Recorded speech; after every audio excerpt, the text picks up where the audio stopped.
Yeah, I've been dyeing yarn like a mad woman. If you follow me on the whole social media network thingamajig, you know that I've been prepping for a pop-up shop, which happened on the Lower East Side of Manhattan at Lost Wax Studios. And I just want to say thank you to everybody who stopped by and said hello and bought yarn and everything.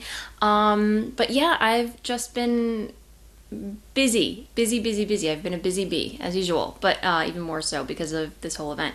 But yeah, it was just a really fun time. The main premise of the pop up was pretty much for anybody walking by to just stop in and learn how to upcycle old clothes by embellishing it with embroidery. That was the main focus of it, but there were also a few other vendors, including myself, that were selling stuff like crafts and handmade goods and even bought like lotion, soaps, and everything. Just a real, overall, it was a small little space, but overall, it was just a really fun time. I even stopped, did a little embroidery myself. I took a break from my knitting. I brought some a sock project with me, and I got to meet some really great, really creative people.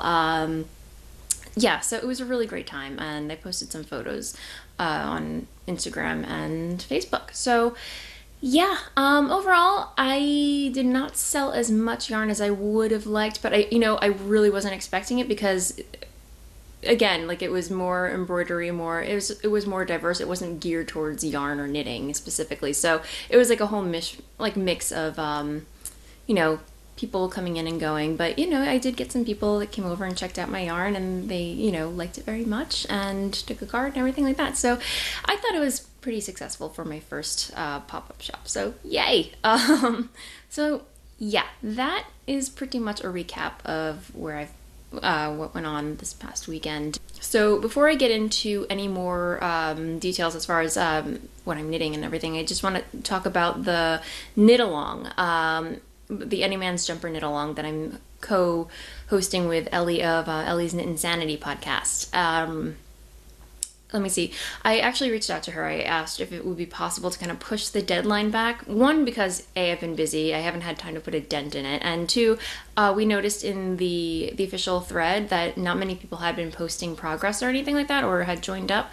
There seemed to be a lot of interest, but not a lot of posts in the thing. So I just kind of wanted to, I kind of put it out there. I wanted to see if she thought it would be a good idea just to kind of extend the deadline, if you will. So she was up for it, so we'll figure out an exact date, but we're looking at June. So we have another month, which is good. Big relief, because I have not put a dent in it. I've been bad. So yeah, that's that. And then many of you have been reaching out to me about a sock tutorial, a sock knitting tutorial.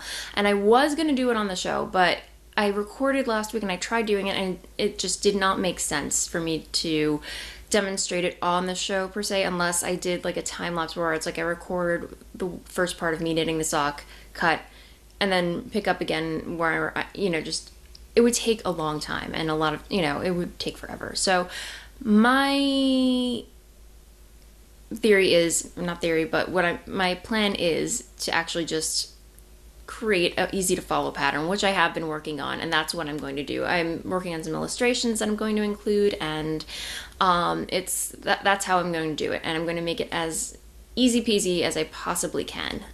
So that is coming down the pike. I know I've been promising it to you guys for a long time, and it's coming. I promise. It is.